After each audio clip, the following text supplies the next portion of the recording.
2005 সালের 6 আগস্ট ব্রাজিলের ফোর্টালেসা শহরে এমন একটা ব্যাংক ডাকাতি হয় যার গল্প সিনেমার গল্পকেও হার মানায়।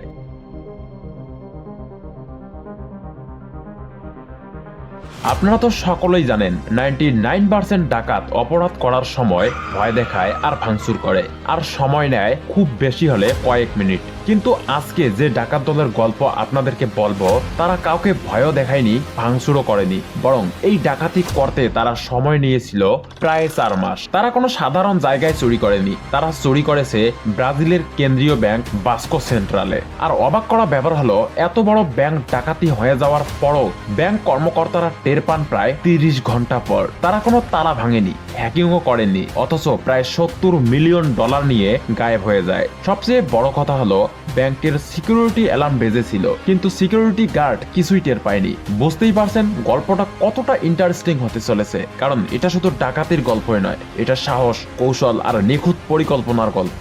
তো বেশি কথা না বাড়িয়ে চলুন মূল গল্পে যাওয়া যাক।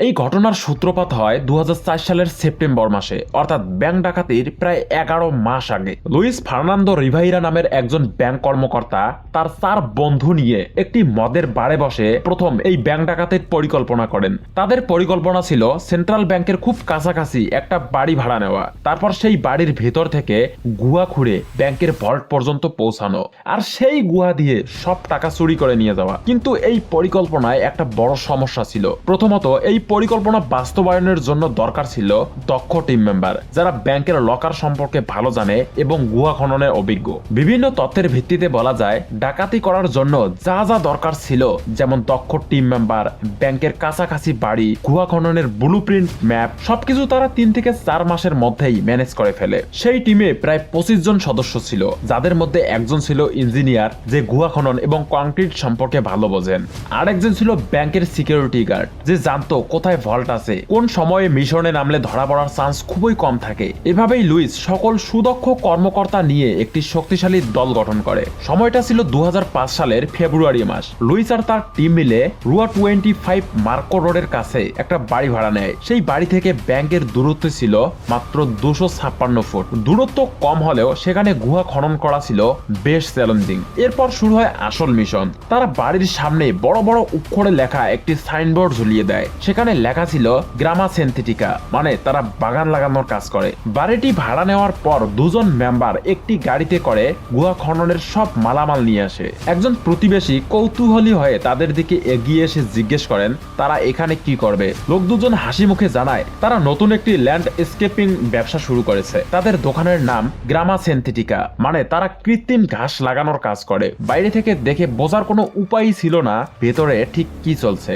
এরপর তারা পুরো দমে খননের কাজ শুরু করে। খনন করা মাটি তারা একটি গাড়িতে করে শহরের বিভিন্ন জায়গায় ফেলে দিত। এই গুহা থেকে প্রতিদিন প্রায় 1 টন করে মাটি বের করা হতো। এখানে একটা মজার ব্যাপার হলো, প্রতিবেশীরা খেয়ালই করেননি যে তারা কোনো মাল ভেতরে আনছে না, বরং ঘর থেকে মাল বের করে নিয়ে যাচ্ছে।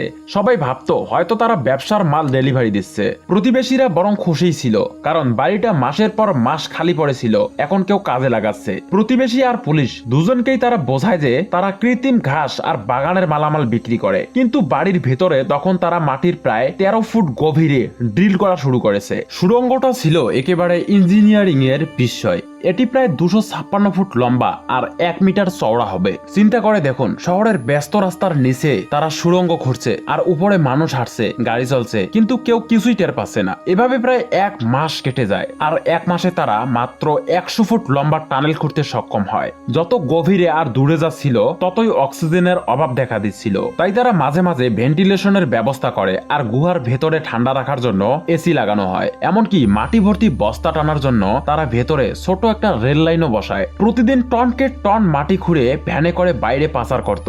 মানুষ ভাবতো ঘাস ডেলিভারি হচ্ছে। এভাবে প্রায় 3 মাস হাড় ভাঙা খাটুনির পর আগস্টের শুরুতে তারা পানির পাইপ, ইন্টারনেটের তার আর গ্যাস লাইন সব বাধা পেরিয়ে ঠিক ব্যাংকের ভল্টের নিচে পৌঁছে যায়। এখন বোঝেন তারা কতটা চতুর ছিল। ভল্ট রুমের মেঝেতে সরাসরি সুড়ঙ্গ বের না করে তারা ভল্টের ঠিক নিচে সুড়ঙ্গটা বের করে। কিন্তু এখানেই অপেক্ষা করছিল সবচেয়ে বড় বাধা। 4 ফুট পুরু আরসিসি কংক্রিটের শক্ত মেঝে। সাধারণ ড্রিল মেশিন দিয়ে এটা ভাঙা প্রায় অসম্ভব ছিল। লুইস তখন তার টিমের ইঞ্জিনিয়ারদের কাজে লাগায়। তারা অত্যাধুনিক হীরাখচিত ড্রিল বিট ব্যবহার করে ইঞ্চি ইঞ্চি করে সেই মেঝে কাটতে শুরু করে। তারিখটা ছিল 6 আগস্ট 2005, রাত প্রায় 11টা। পুরো শহরের মানুষ ঘুমে আচ্ছন্ন। আর এদিকে সুড়ঙ্গর শেষ প্রান্তে 4 জন ডাকাত শেষবারের মতো ড্রিল চালায়। হঠাৎ সব বাধা পেরিয়ে ড্রিলটি ফাঁকা জায়গায় পৌঁছে যায়। তারা সফল। তারা এখন ব্যাংকের সেই ভল্টের ভেতরে, যেখানে রাখা আছে কোটি কোটি ব্রাজিলিয়ান রিয়াল। এই মিশনটা এতটাই নিখুঁত ছিল যে তাদের কোনো তালা ভাঙতে হয়নি। তারা সরাসরি ভল্টের ভিতরেই ঢুকে যায়। এখানে আশ্চর্যের বিষয় হলো ভল্টের সেন্সরগুলো কাজ করছিল, কিন্তু কন্ট্রোল রুমের সিকিউরিটি এসে দেখে সবকিছু ঠিকঠাক আছে। তারা ধরে নেয় এটা হয়তো কোনো যান্ত্রিক সমস্যা। আর এই সুযোগেই ডাকাত দল ভল্টের ডয়ার খালি করতে থাকে। তারা 1 রিয়াল বা 10 রিয়ালের নোটগুলো ইগনোর করে। তারা টার্গেট করছিল সিকোয়েন্স নম্বরবিহীন পুরনো 50 রিয়ালের নোট, যাতে পরবর্তীতে পুলিশ শনাক্ত করতে না পারে। সারা রাত ধরে তারা প্রায় 165 কোটি ব্রাজিলিয়ান রিয়াল চুরি করে, যার মূল্য প্রায় 70 থেকে 80 মিলিয়ন ইউএস ডলারের সমান। আপনারা জানলে অবাক হবেন, শুধু এই টাকার ওজনই ছিল প্রায় 3.5 টন। এই টাকার ওজন এতটাই বেশি ছিল যে ছোট রেল লাইনে বস্তা টানতে টানতে তারা ক্লান্ত হয়ে পড়ে। 8 আগস্ট সোমবার সকাল 9টা। ব্রাজিলের কেন্দ্রীয় ব্যাংক ফোর্টালেসা শাখা ধীরে ধীরে ব্যস্ত হয়ে উঠছে। প্রতিদিনের মতো ব্যাংক খোলার সময় প্রথমেই ভল্ট চেক করা হয়। ভল্ট খুলতেই কর্মকর্তাদের রক্ত একদম হিম হয়ে যায়। ভেতরে তাকিয়ে দেখে মেঝেতে 1 মিটারের বিশাল একটি গর্ত। সাথে সাথে পুলিশকে জানানো হয়। পুলিশ এসে সুড়ঙ্গ ধরে সেই ভাড়া বাড়িতে পৌঁছে দেখে পুরো বাড়ি ফাঁকা। টাকাও নেই, মানুষও নেই, শুধু পড়ে আছে কৃত্রিম ঘাস ব্যবসার কিছু জিনিসপত্র। একটা সাজানো গল্পের শেষ চিহ্ন। তখনই পুলিশ বুঝে যায় এই তথাকথিত ল্যান্ড স্কেপিং ব্যবসাটাই ছিল পুরো পরিকল্পনার ঢাল। ব্যাংক লুট হয়ে গেছে আর ডাকাতরা অনেক আগেই গায়েব হয়ে গেছে। ভল্টে গর্ত পাওয়ার খবর ছড়িয়ে পড়তেই পুরো এলাকা ঘিরে ফেলা হয়। ফেডারেল পুলিশ, মিলিটারি পুলিশ আর ফরেনসিক টিম সবাই কাজে নামে। ডাকাতরা পুরো বাড়ি আর সুড়ঙ্গে রাসায়নিক পাউডার ছিটিয়ে দিয়েছিল, যাতে কোনো ফিঙ্গারপ্রিন্ট বা ডিএনএ পাওয়া না যায়। তবুও এত নিখুঁত পরিকল্পনার মাঝেও তারা একটা ভুল করে বসে। লুইস রিভেইরার টিমের একজন সদস্য লোভ সামলাতে না পেরে ডাকাতির কয়েকদিন পরই নগদ টাকায় একটি দামি নতুন গাড়ি কিনে ফেলে। এই সূত্র ধরেই পুলিশ পুরো গ্যাংকে ট্র্যাক করতে থাকে। একে একে ধরা পড়ে 13 জন ডাকাত। তবে আশ্চর্যের বিষয় হলো লুটের প্রায় 165 কোটি টাকার মধ্যে মাত্র 10% টাকা উদ্ধার করা সম্ভব হয়েছিল। বাকি 140 কোটিরও বেশি টাকা আজও কোথায় আছে তা কেউই নিশ্চিতভাবে জানে না। লুইস রিভেইরা এখন জেলে থাকলেও তার টিমের 12 জন সদস্য আর সেই বিপুল পরিমাণের টাকা আজও পৃথিবীর কোথাও না কোথাও লুকিয়ে আছে। অনেকে বলে তারা ছদ্মনামে